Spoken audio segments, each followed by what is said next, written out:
Yo, what's going on, y'all? It's your boy, LaRock Jr. We back with another video, another episode of that Blunt Conversations podcast. I got your boy, Ruste Jux, with me today. Brooklyn heavyweight MC, wordsmith, ball spitter from my town, from my city. So you know I had to bring him up. Jux, what's the word, man? Everything is great, man. Thanks for having me on here, man. I appreciate you taking the time to come up, man. It means a lot, man, especially like I'm a fan of the wordplay thing, you know what I mean? And yeah, you one of the dudes that been doing it for a long time, you know what I'm saying? So it's only right. I mean, yep. I wanted to start at the beginning, you know what I mean? Because like a lot of people don't know the history. All right. Where did it start at for you? What you mean, like in the industry or just period? Nah, just period. Like I'm not. The industry is what the industry is, you know what I mean? And that's a whole nother conversation. Right.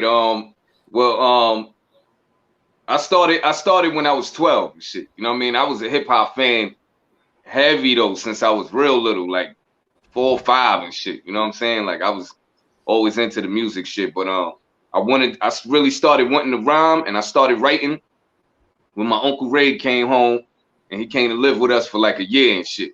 You know what I mean? He was down for a minute, and that was one of my favorite uncles and shit. And he came out, and he was one of the illest rappers I ever heard in my life. You know what I mean? And that shit inspired me like a motherfucker. You know what I mean? I ain't have no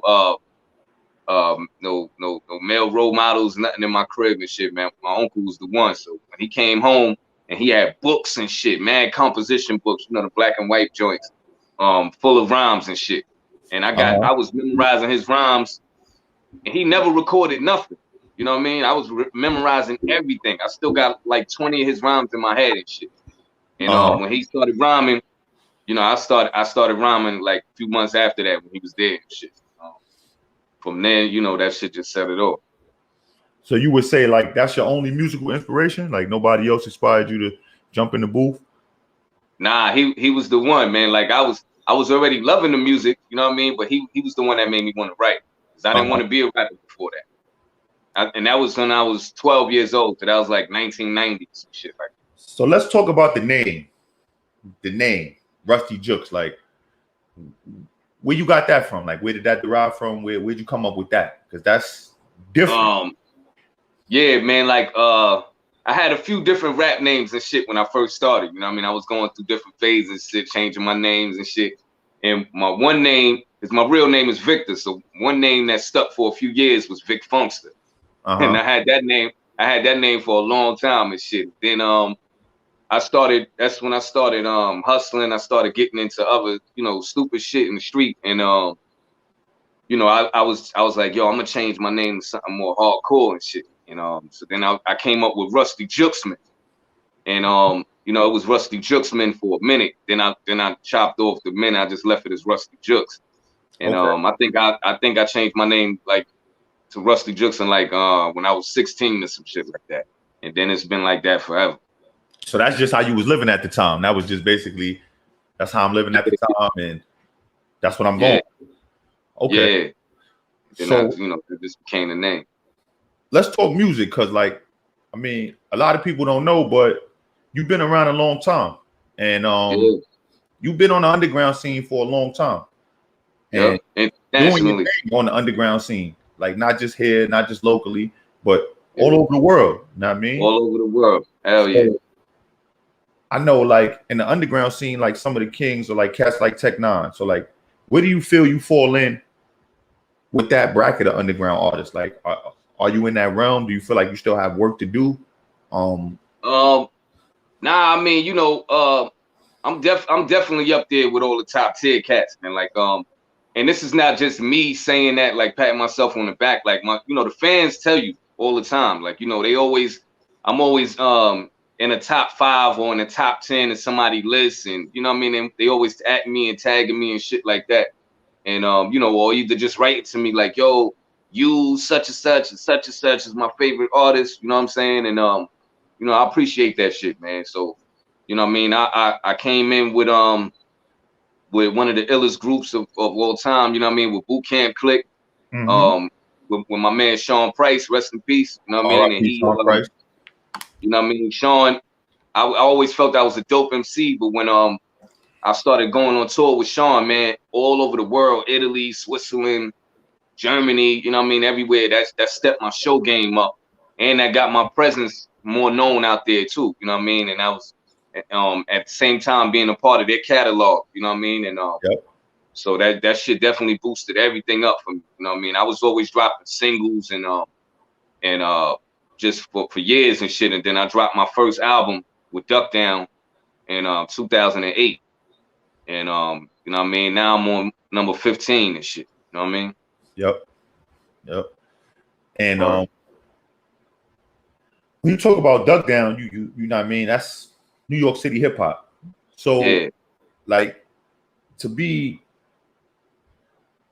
around somebody like a Sean Price, like in his glory, like in his glow, somebody of that, like his lyrical ability, like he's in the realm where, you know what I mean, those legends you talk about.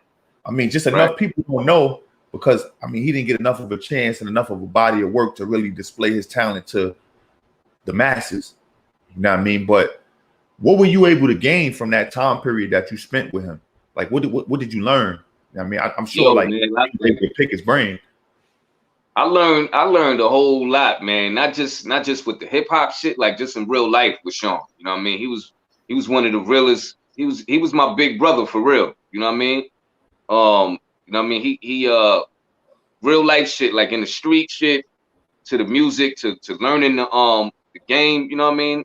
I learned a lot from him, and not from him just telling me, yo, do this and do that. Just watching him how he handles shit. You know what I mean? And definitely like I seen it early. You know what I mean? Like because he transitioned from being Ruck from Helter Skelter to Sean Price. You know what I mean? And that's already his name, but he made that transition to you know, when the group had they didn't break up, but you know, the labels had they kept Rock, and he got dropped, and so he went on to try to make his own name. And when he did that, man, it was just like I seen him come from the bottom, like the bottom. He just rose, like motherfuckers was like, you know, they thought he was a new artist. You know what I mean? And he was just smashing shit, man. And the fans, they gravitated to him, man. Like everywhere we went, man, people would be like, he'd be on stage, like, and it's like he put them in a trance. You know what I'm saying? Like people was really hypnotized and shit by Sean Price, and they loved it. They loved his style, and you know how a lot of these rappers got a gimmick and shit. This was really Sean in real life. Like he's a funny ass dude. You know what I mean? Like the same shit he'll be talking to you about, having you cracking up. He rhyme about that shit. Everybody can't put, you know, their sense of humor into lyrics. You know what I mean? Right. Then at the same time, he be on his street shit, and he put that in there. You know what I mean? And he's a smart dude. He's real witty and shit. And so, you know, I just learned everything from him, man. Like how to handle these promoters, you know, how to work singles and the album and shit. You know what I mean? So Sean really helped me out a lot. So now we here, 2021. You know what I mean? This started in, you said 91, I think you told me in the beginning. Right. So we about 30 years in. Right. Yeah. You know what I mean? And I think you've seen the landscape of music change from decade to decade. So my question to you is now, how do you continue to withstand the test of time? Because I see a lot of artists, you know, they fade with the times. Yeah. But your base has always been your base. Your fans are still your fans that have been your fans since 1990, whatever. You know what I mean? So how were you able to basically get a hold of your market and keep it? Because, you know, guys come and go in this industry all the time. Yo, it's just my devotion to this shit, man, because I love this shit, man. Like I love this hip hop shit for real, man. I've been fell in love with it, and so it comes out in my music, and I'm just dedicated, man. Like you know, I'm not one to I've never been signed to a label where every album I do that I sign to a label is, you know, I can always do what I want to do. I'm always free to do what I want to do and move when I want to move. So I'm always dropping shit. You know what I mean? I'm always collaborating with artists from all over the world. So it doesn't matter if I'm just dropping my personal projects. I'm featured on a lot of other shit. You know what I mean? Like when I'm up at radio stations, they always like, yo, Russ, we always playing some shit from you, man. Like we always got 1,000 different joints from you. You know what I mean? Like I'm just in everybody's ear. You know what I mean? Just banging shit out constantly, man, consistently.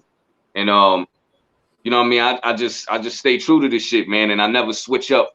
You know, trying to be whatever's hot at the time. You know what I mean? I'm always elevating Ruste Jux. You know what I'm saying? That was my next point. One thing I've noticed about you over your body of work is you are who you are. Yeah. You know what I mean? I've never seen you try to jump in this box or jump in that box or jump into this trend or this is popping right now. Let me jump over here and try to get one of these little niggas to do a record with, and I'm gonna sound like them. I never see you really step outside yourself, like your whole career. Right. I mean, like, so like maybe that plays a part in why you have a solid base, because you ain't all over. You know what I mean? Yeah, man. I know what the fans want from me, and I still give them new shit. You know what I mean? I'm always, because you know, as you get older, excuse me, as you get older, your perspectives and you know what I mean change and shit.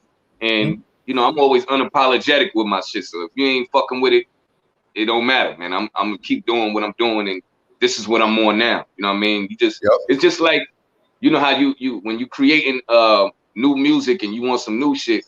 It's just like when you on stage and you commanding the crowd. Like I don't ask the crowd like, yo, y'all want to hear this? You know what I mean? I put that shit out and I'm telling them they gonna love it. You know what I mean? Like you just command, you just do what you want to do, man, and people appreciate that shit. That's another thing I learned from Sean. Right. You got a lot of workout. And there's one particular record that I had spoke to you about before we had even jumped on, and that was off your sulfuric acid project, and it was that's probably my favorite record from you, like hands down. Man. And you got a lot of dope shit, but that record right there, I think it kind of embodies Ruste Jux, like, you know what I'm saying? Like if I had to like say, all right, yo, Ruste Jux is nice to somebody that never heard of you before, you put that shit I had to go get one record, like this is the nigga, like, know what I mean? Like, nigga, this is Ruste Jux, nigga, listen to this. Like, you know what I'm saying? That would be the record. So like, right. Talk to me about that record. Know what I mean? Like, yo, man, that record, that's on that sulfuric acid album that I dropped last year. The first of the 3 albums I dropped, and that's produced by Zealot, FWM from France and shit. And you know what I mean? That beat, you know, whatever the beat is, how it's flowing, and you know, I rhyme according to, you know, what I feel the shit is saying. And it just made me think about, you know, like it's something like what we was talking about, man. Like it's the hook be like, this is for the homies in the hood with the hunger. Never let nobody steal your thunder. Like, you know what I mean? Just if you know you got that, whatever you love, you know what I mean? You got that shit inside of you, man. You just get that shit out, man. You don't worry about what nobody's talking about, you know, whatever's rocking and shit, man. You do what's best for you. You know what I mean? Right. And put that shit out for the people and make them love it. You know what I mean? So that's basically what that shit was about. And I just, you know, talk my shit on there, you know, that hardcore, hard body hip hop, as I would say, you know what I mean? And shit came out crazy. I think I'm gonna shoot a video for that shit too, man. I've been meaning to do that. I think it needs one. Word. Like, I definitely think it needs one. I think that's a record definitely. You know, more people, like, because some people when they hear shit on the album, they like it and shit, or they might not like it. When they see the visual, it changed their mind. Yeah, it changed their mind. I did an interview the other day with an artist, and he was basically saying that today we live in the land of the eye. So when you started, it was more of the ear. They hear what you had to say. Now they want to see what you're doing, opposed to hearing what you got to say. You don't really got to be saying shit. Right. You just got to look good. Do you agree with that? Yeah. I totally agree, man. It's songs that I heard that I seen the video for, and then I was like, yo, I like this shit now. You know what I mean? That's why I'm constantly putting out videos. That's another thing. Like I'm always shooting. And you know what I mean? That's why I invested in my studio. I got my studio right in the crib. All them albums, everything you heard, I do everything in my crib. Send that shit to get mixed and mastered. And you know what I mean? I got my home gym in the crib, you know what I mean? So I started doing that shit. And I bought my camera, you know what I mean? So I have my son directing everything, my 14-year-old son. And so he, you know what I mean? He shoots almost everything for me. But when I want something real serious for the album, I had my man Mo Stafford. He from Staten Island. He be filming my shit. But for the most part, I be shoot up my own videos. So you basically got everything going in house. Yeah, man.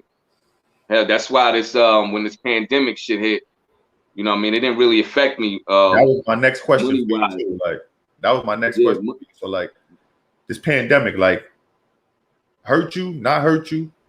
Nah, man, not at all. It's just, you know, it fucked up the shows. It fucked up the shows, man. Like seriously, I haven't toured since. You know what I mean? But everything else, like, you know, money wise, I've still been able to pay this rent, take care of my family, do, you know, the regular shit that we do every month. And you know what I mean, just by doing mad features, just by putting out albums and, you know what I mean, getting residuals and shit like that. And you know, it's a whole bunch of hustles in this game. You just gotta know, you know, how to do it and how to, you know what I mean, hustle that shit and you know, just get money, man. You know what I mean? So if you was doing that already, you know what I mean, you straight. Because a lot of motherfuckers was just relying on just the shows and other shit. So when that shit collapsed, they was just like, yo, what the fuck? Then you see a lot of them like, you know, putting up shit. Stuff. Yeah, they be fucked up. Yeah, I mean, you know what I mean? That shit ain't funny, but you know, you gotta learn how to hustle, man, from all different angles, man. You gotta have different streams of income coming in. And you know what I mean? I was supposed to go to Africa. First it was the Ramadan shit, and then it was the pandemic. So I was just like, damn. And you know, I've been everywhere, all over Europe, all over the US, Canada, Japan, but I never been to Africa, man. That was one of my shit. So that shit really got me mad and shit. But you know, I'm still trying to work that shit out. So, you know, like in a few months or whenever shit clear up, you can still head out there. Yeah. So in terms of like music, what you got now? You know what I mean? What you got now? What you got coming out for 2021? Yo, right now I'm working on a few projects at one time, man. I'm always doing that. But like one album I'm working with Crisis. I don't know if you're familiar with Crisis. Crisis is one of the illest producers out there, man. We got a joint, and you know, I'm still working on knocking out other joints. He sent me a few beats and shit. Okay. And I'm working on an album with Crisis. I got another album I'm working on with my homeboy, with my man Skanks, the Rap Martyr. He's from Crown Heights too. And that album is produced by my man UG from Cellar Dwellers. Remember the Cellar Dwellers and shit, right? Yep.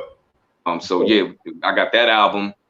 I got another album with this cat called DJ Views from out of Japan, and just a few other projects, man. Like I got like an EP and another album already done, with 2 other producers and shit. So I'm just waiting for them to drop it. But yeah, man. We spoke off camera like before this all started, and I had asked you if you was familiar with a particular Brooklyn artist named King Spill. Yeah, definitely, man. You told me you was, and as a fan of both of y'all, I got a request for you. If you don't mind, I just need a 4-track tape. The 2 of y'all. That's it, man. One time. Know what I mean? Yeah. For the people, we overdue, man. We overdue, man. For the people who still love hip hop. Just for the people who still love hip hop. Yeah. I think that'll do a lot for the city right now. Yeah. To hear 2 niggas punch. Know what I mean? Because we ain't punching no more out here. Right. We tapping our toes, we jumping in circles, we doing everything everybody else did. And that's not what made us who we are. Right. A lot of people don't know that New York sound no more. Yeah, like, they don't know what that shit sound like. When I hear y'all too, I hear that New York. That's the New York I know. Yeah. It'd be dope to get y'all 2 together on some shit, man. Like I really think that should be dope. Yeah, man, we could definitely do that, man. Spills know already, man. We just gotta get the right producer for that, man, and knock it out. Hell yeah. Yeah. I'm with it. That's something I would definitely like to see, man, for sure. Yeah. So where can people get your music now? Merchandise, things like that. Like where can people go? Like if they wasn't familiar with Ruste Jux before this right here, like how can they get familiar? Well, you know, they could get my music anywhere, man. Like anywhere music is sold, from Tidal to iTunes to Amazon, Spotify. You can stream it on there. SoundCloud, everywhere. You know what I mean? But I ship all my my merchandise out myself. I ship all that out myself, man. So you know, you want to get any of my albums, you know what I mean? My like the Sulfuric Acid, James Brown of the Underground, and you know what I mean, any of my albums, you know what I mean? Just hit me up on Instagram, Twitter, or Facebook. You know what I mean? On Twitter, I'm Ruste Jux 357. And on Instagram is Rusty__Jux. And Facebook is Facebook/Ruste Jux. So you could just hit me on any one of my social media accounts, you know what I mean? Direct message me and chop it up. Now I gotta ask you another question because you mentioned the streaming platform. So that just took my mind to a spot. So yeah, you as a veteran, somebody who's been in the game since the early 90s, how do you feel about the streaming platforms, like and the revenue sharing and stuff like that? Like, I you know, I know how it is where you don't make a lot of money off of this shit, but you know, I see it as because a lot of people just go to listen, you know, on them streaming platforms. So that, you know, like I got a Spotify account myself.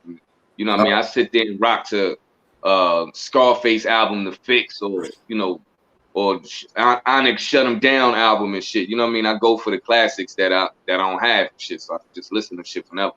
So I know people get on there and they listen to your shit, and a lot of people, you know what I mean, they'll stream my shit on Spotify, but then they go buy the album. You know what I mean? Just as long as you know, once you start listening to my catalog, once you type in Ruste Jux, you'll see it's damn near all my albums on it. So, you know what I mean? You'll become a fan, and hopefully you just buy the music too. You know what I mean? So I take it as a plus too, man. As long as you know, it's at your disposal now, because now you don't got to just buy it to listen to it to see if you like it. You know what I mean? You hear everything. You know what I mean? You know I'm dope already. So now that leads me to this. You've been in the game a long time. I'm sure you did a lot of features with a lot of incredible artists. Like, I mean, come on, you came up with Sean Price, you know what I mean? So like, that's one of the greatest artists. I'm sure you did a lot of work with a lot of other incredible artists, but who haven't you checked off your list that you want to get one in with? Shit, a lot of people, man. Like, you only get one. This is where it gets tricky. You only get one. Only get one? Oh, only shit. Get one. This is where it gets tricky. You only get one. All right, if I only get one, then I definitely pick Big Daddy Kane. Is it that him, Rakim, KRS? You know what I mean? They only one. But I would say Kane. I'll say Kane. All right. Wow. Definitely Kane, man, because Kane was like, yo, man, he influenced me a lot, man. You know what I mean? And being from Brooklyn and shit. And I remember being in 3rd grade trying to get that shit down packed, saying the BIGDADDYKANE. You know what I mean? Like I was like, that shit was so ill to me. Nobody did that shit with their name. You know what I mean? And just his style and the shit he rhymed about, and then he be on his shit with the ladies. Then he be on some murdering MC shit. Then he be on some Black Power shit. You know what I mean? Like Young, Gifted, and Black, and you know what I mean? So then he tells stories. You know what I mean? So he's an all-around MC. You know what I mean? So that shit taught me that you ain't got to just be in one lane, man. You can hit them from all angles with this shit. Okay. Word. Major respect. Kane is a super legend. So, I mean, it wasn't like it was a bad choice. I just wanted to know the why. Yeah. I mean, it's still right now he get on stage and be killing shit. I'm like, what the fuck? Yeah. Out of here shit. Word. Now I gotta flip the question. Producer. It would definitely be DJ Premier. Definitely Premier, man, because Gang Starr is one of my favorite groups, man, of all time and shit. You know what I mean? That was the perfect. This is one of the reasons why my first album I had producers from all over and shit. You know what I mean? Because I was just getting my foot in the door. I wanted to, you know, I hollered at mad producers. But every album since then, the last 14 been just me and a one producer. It's totally easier for me like that. You know what I mean? Get that one dope producer to, you know what I mean, his style. I match his style of beats with my rhymes and shit. And Gangstar is one of the groups that, you know, got me on that type of shit. I mean, like Guru and Premier was just the perfect mixture. You know what I'm saying? Mm-hmm. And so, you know, it'll definitely be Premier, man. Like he's one of the illest producers, and he's mainstream like a motherfucker, and he underground at the same time. Like, yep. You know what I mean? He's not out of touch. Like, he played my shit so many times. I'll be in the street, motherfuckers be like, yo, I heard your shit on you know, live from headquarters. Premier was playing your shit. And he always show me love when I see him. You know what I mean? He's a cool ass dude. And you know what I mean? He just one of the illest, man. Definitely one of the illest. I think every MC that's an MC that really.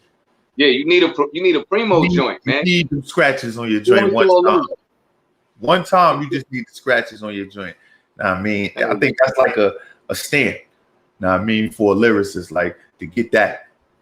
So yo, I definitely I did a lot of joints with producers that their style is like him. Like he influenced a lot of producers.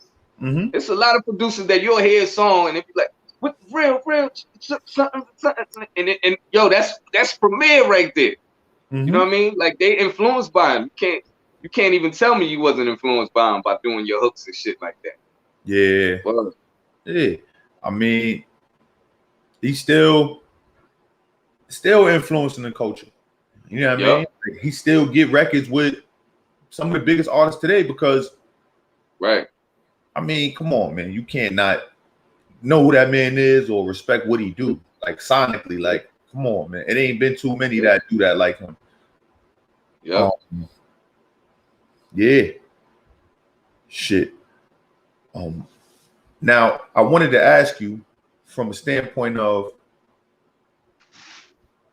why did you stay like in your situation the whole time? Like you never went mainstream.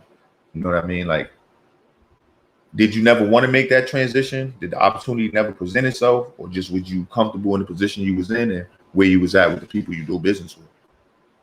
I think it's kind of both. Like I'm comfortable where I'm at, and so that opportunity never presented itself because of that. You know what I'm saying? Mm-hmm. Because like I mean, I could make joints like, you know how a lot of shit people would want to hear, but then it wouldn't be me. Then it wouldn't be sincere. You know what I'm saying? Like I've made a lot of joints, man, that a lot of people feel that shit should have been big on the radio, or you know what I mean? But you know, what's big on the radio? Like I'm on radio stations all over. Like, you know, every time I hit a different city, country, or state, I'm on the stations and shit. It just might not be the one, you know, it might not be the Hot 97, but it's on the, you know, something else that's rocking shit. You know what I mean? So, and another thing is money. Like when you got big money backing your shit, that shit helps out a lot. You know what I mean? Like if I would have had you know, if I would have had a gig that I was making a lot of money and doing this rap shit along with it, you know what I mean? I could give it a bigger push and people would be seeing it like, yo, why not? You know what I mean?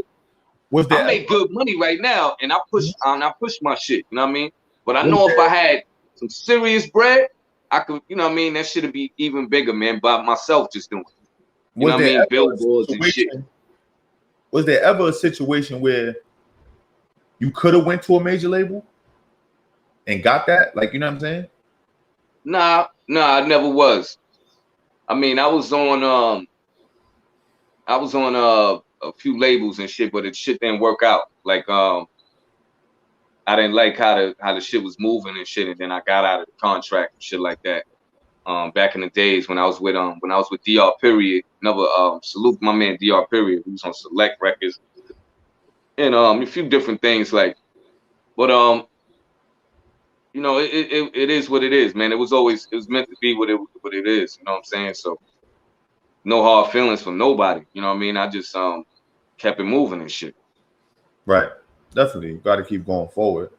I just asked because I know a few of the cats that I spoke to that are of like, you know, that status in the underground realm.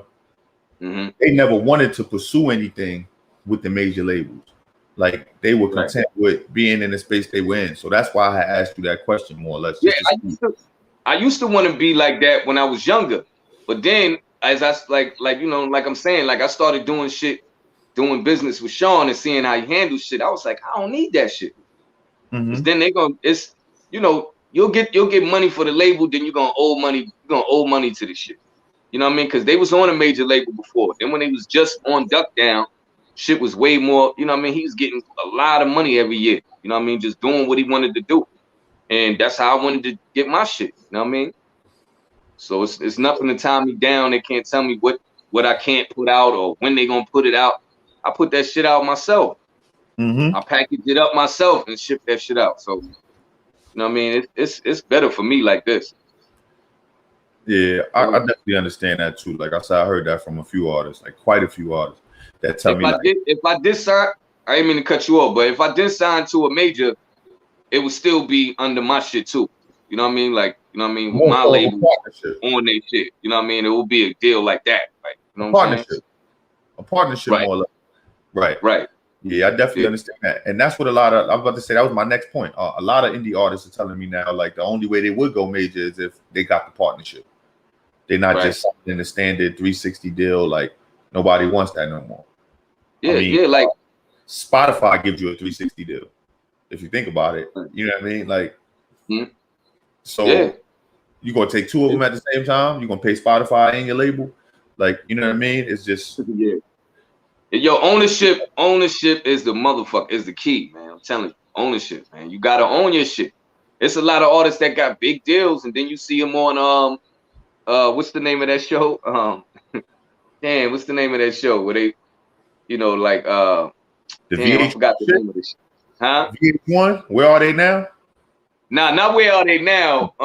Damn, I forgot the name of this shit. I like that shit too. Nah, but you see that they wasn't getting what they were supposed to be getting. You know what I mean? The label jerked them, different shit like that. Like, can't do that shit to me, man. That shit ain't happening. I own all my shit. And so, you know, I get my shit, I got my shit licensed, a few of my albums and singles. So my shit been played on ESPN, on fucking TV series and shit. My shit been on Power episode. My shit been on SummerSlam with WWE. You know what I mean? It's a rapper. I mean a rapper. It's a wrestler. Damn, I forgot son name, man. He one of the new WWE dudes, and he comes out to one of my songs. My song called Stand Strong. And you know what I mean? So I get paid from all that different type of shit, man. And that's just me. You know what I mean? In the publishing company that I rock. So, you know what I mean? It's better when you own your shit, man. People gonna be all in your pocket, and you the fucking artist, you the whole movement. Absolutely. So, you know what I mean? What I'm paying, what you getting money from my shit for? Right. You just making money off my talent. Yeah. That shit is whack. Russ, I appreciate your time, bro. Thank you, man. Yeah, man. Anytime, man. We got to do this again soon, G.